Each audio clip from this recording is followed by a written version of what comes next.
第10章争论。中午我和马从静在公司楼下的豪上豪西餐厅吃饭，这是马从静选的地方，我掏钱，他白吃白喝，我却还要感谢他，因为晚上我把丁子约在了这里，马从静带我来踩点，然后教我点菜，结果一顿饭吃了我300多。04年的物价这很高了，心疼的我像是被别人扯掉了一夜干。我是看明白了马从静这个女人险恶用心，她就是要不断的刺激我，撩拨我的欲望，要勾起我对金钱的欲望，对女人的欲望。人这一辈子不就是权力、金钱和女人吗？马从静的逻辑是，既然赚了钱，就应该把钱花出去，然后才有动力赚更多的钱。年轻人可以没有命，但是不能没有野心。马从静跟我讲，深圳这里遍地是金钱，遍地是美女，但是这些东西从来就没有属于过你。人生如白驹过隙，同样都是一世为人，别人能，你不能，你甘心？我当然不甘心，但是我觉得这些不用马从静来教我，我需要他教的是另外的事情。你说的那家鞋厂，形势很明白，你要马上和姓谢的成为哥们儿，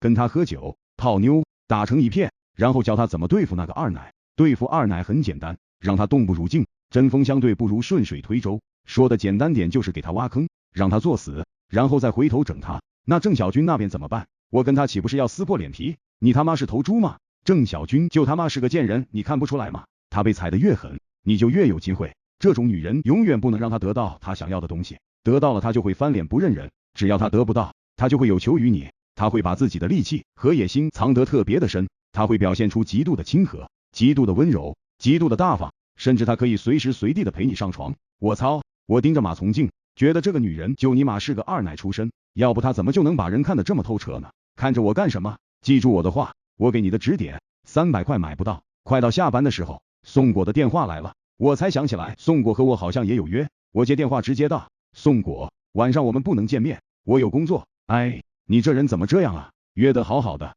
你怎么说变卦就变卦？我懒得理他，说了一句改天再约，便直接把电话挂了。下班我跟丁子发了短信，然后6点1刻就到了豪上豪餐厅，找了一个靠窗的卡座，我又把座位位置发给了丁子。等了20多分钟，丁子来了，他今天穿一套浅色的职业装，下身铅笔裤露出光滑白洁的2截小腿，雪白的赤足穿着一双小巧的高跟凉鞋，脚趾上点缀着斑斓的色彩，特别的鲜。我站起身来冲他挥手，他冲着我点了点头走了过来。我本来以为自己会很紧张，但是现在却特别的平静。有句话叫无欲则刚，我那天对面前漂亮到极致的女孩真的没有一丝的企图心，并不是我对女人没有欲望，而是我很清楚自己和对方之间存在的巨大的身份差距。我可能缺不了女人，但是感情对现在的我来说却太奢侈。马从静用金钱和美女来撩拨我的欲望并没有错，他错在没有掌握时机。有句话叫饱暖思淫欲，现在金钱对我的诱惑才是最大的，所以我见丁子的心态特别的好。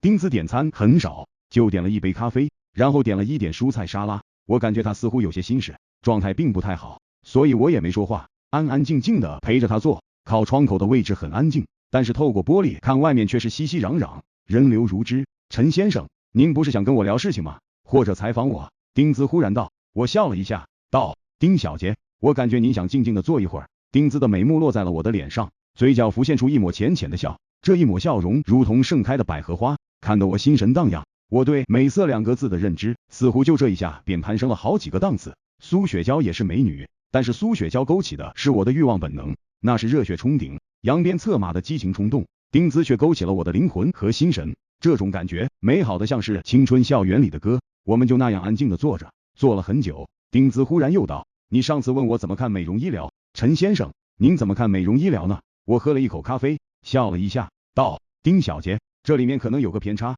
对您来说，美容医疗永远都没有存在的价值，因为你根本用不到，您本身就有最好的容貌和形象，所以美容医疗是个伪概念。但是对绝大多数的女性来说，美容医疗是她们无法抵挡的诱惑，所以美容医疗肯定要蓬勃发展，现在已经有这个势头了。丁子又笑了一下，道：你跟我唱反调。我道：您的观念和我的观念都不重要，现实和现状是怎样才最重要。丁子好像有些恼火，他轻轻挑了挑眉毛，道：陈斌，你究竟是干什么行业的？我脸上有些挂不住了，原来从一开始丁子就看出我不是记者。我推了推鼻梁上的眼镜，道：我干互联网的，我看重美容这个行业，我觉得这个行业代表未来，而我们互联网也代表未来，我认为这2个行业可以互补，有广阔的潜力可以挖掘。你们公司就在日光大厦19楼，是不是？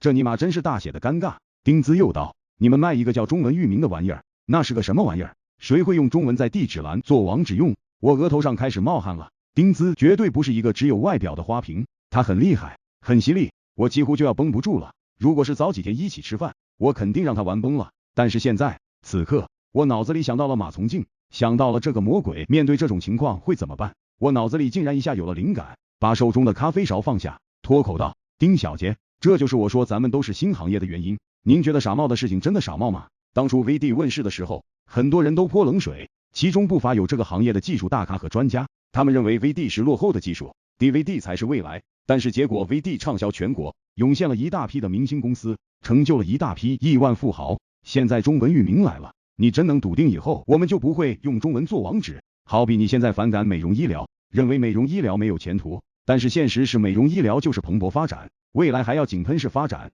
丁小姐，不要钻牛角尖，押宝未来的事情本就是概率，押错了是成本，但是不能不押。